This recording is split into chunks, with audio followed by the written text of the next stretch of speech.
கொள்ள இது மனித காதல் அல்ல, அதையும் தாண்டி പുനിതമാനത്.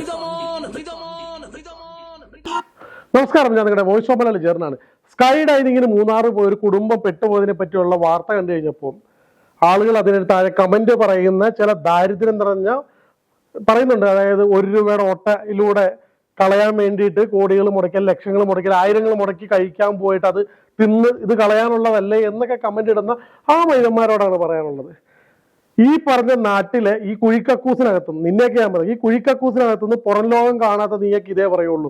കാരണം കേരളം വിട്ട് വെളിയിലോട്ട് പോയി കഴിഞ്ഞാൽ പലയിടത്തും ടൂറിസ്റ്റ് മേഖലകളിൽ പല രീതിയിലുള്ള ആളുകൾ ചെന്ന് അവരുടെ സന്തോഷത്തിനും അവരുടെ എൻജോയ്മെന്റിനും എന്താ പറയുക എക്സൈറ്റ്മെന്റും അല്ലെങ്കിൽ അഡ്വഞ്ചർ ആയിട്ടുള്ള പല രീതിയിൽ ആളുകൾ കഴിക്കാനുള്ളത് പോകുന്നുണ്ട് ഇല്ലേ. അല്ലാതെ ഈ കാണുന്ന പോലെ ഷാപ്പിൽ മാത്രമല്ല നല്ല ഫുഡ് കിട്ടുന്നത്. അവിടെ ഫുഡിന്റെ കാര്യം മാത്രമല്ല, അതൊരു ആംബിയൻസ് എക്സ്പീരിയൻസ് ചെയ്യാൻ പോകുന്നുണ്ട്. ഇപ്പൊ ആംബിയൻസ് പോലെ തന്നെയാണ് ഇത്ര ഉയരത്തിൽ ഇരുന്ന് കഴിക്കുന്നത്. പല രാജ്യങ്ങളിലും ഉള്ള ഒരു സാധനം അവനവന്റെ നാട്ടിലുണ്ടല്ലോ എന്ന് കരുതുക. ടെക്നിക്കൽ എറർ വരാം, ഒരു സാധനത്തിന് ടെക്നിക്കൽ എറർ വരാം, അതിനെന്താ കുഴപ്പം?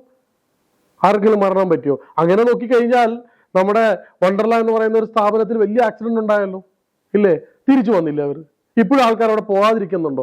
ട്രെയിനിൽ അപകടങ്ങൾ ഉണ്ടാകുന്നില്ലേ? ഈ പറഞ്ഞ എയർ ഇന്ത്യ അപകടത്തിൽപ്പെട്ടില്ല, ഏത് ഫ്ലൈറ്റ് അപകടത്തിൽപ്പെടുന്നില്ലേ? കാറിൽ അപകടം ഉണ്ടാകുന്നില്ല? വീടിന്റെ മുറ്റത്ത് ഇറങ്ങിക്കുന്നുണ്ട്, തലേ തേങ്ങ വീഴുന്നത് കൊണ്ട് ചമ്മന്തി അരച്ച് ഫുഡ് കഴിക്കുന്നില്ല എന്ന് തീരുമാനിക്കുന്ന പോലെയാണ് ചിലവന്മാരുടെ കമന്റ്. അപ്പൊ ഞാൻ പറയാനുള്ള വേറൊന്നും കൊണ്ടല്ല, ഒരു അപകടം വരാതെ അവർ ഒഴിഞ്ഞുപോയി. ടെക്നിക്കൽ എററാണ്. മുകളിലിരുന്നവർ അഡ്വഞ്ചറിന് പോയവരാണ്, അവര് ഹാപ്പി ആയിട്ട് താഴെ വന്നില്ലേ. പക്ഷെ ഇവിടെ ഏറ്റവും അഭിനന്ദനാർഹമായിട്ട് പറയേണ്ട ഒരു കാര്യമുണ്ട്. 101 ഡയൽ ചെയ്യുന്ന ഏതൊരുത്തന്റെ ഉള്ളിലോട്ട് നമ്മളെ കാത്തു പരിപാലിക്കാൻ മാലാകമാരെ പോലെ ഒരാൾക്കാരുണ്ട്. അവരോടാണ് ഈ നിമിഷം നമ്മൾക്ക് സല്യൂട്ട് പറയേണ്ടത്.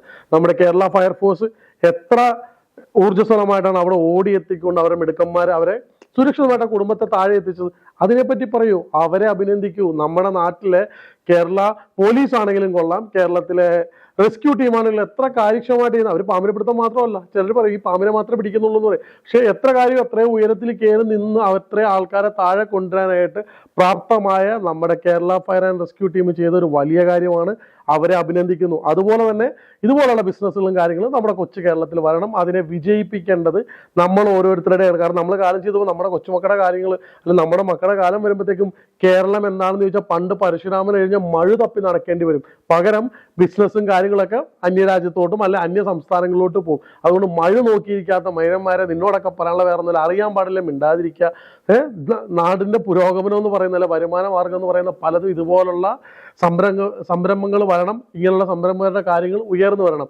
അതറിയാത്തവനൊക്കെ നീയൊക്കെ തിന്നും മൂഞ്ചി മറ്റേ ആ 1 രൂപയുടെ തുളയൊന്നുമല്ല, അതിനകത്തുഴി മറ്റേതിട്ട് കളഞ്ഞ് പോകത്തേ ഉള്ളൂ. ക്ഷമിക്കണം മലയാളികളായവർ, എന്നെ ചിലവ് ഇഷ്ടപ്പെടുന്ന കാര്യം ഞാൻ പറഞ്ഞത് ഇഷ്ടപ്പെടില്ല. പക്ഷേ ഉണ്ടല്ലോ, കാണുമ്പോൾ ഒരു മേഖലയെ തകർക്കാൻ വേണ്ടി സംസാരിക്കുന്ന ഈ മൈരന്മാരെ പിന്നെ ഞാൻ എന്താ വിളിക്കേണ്ടത്?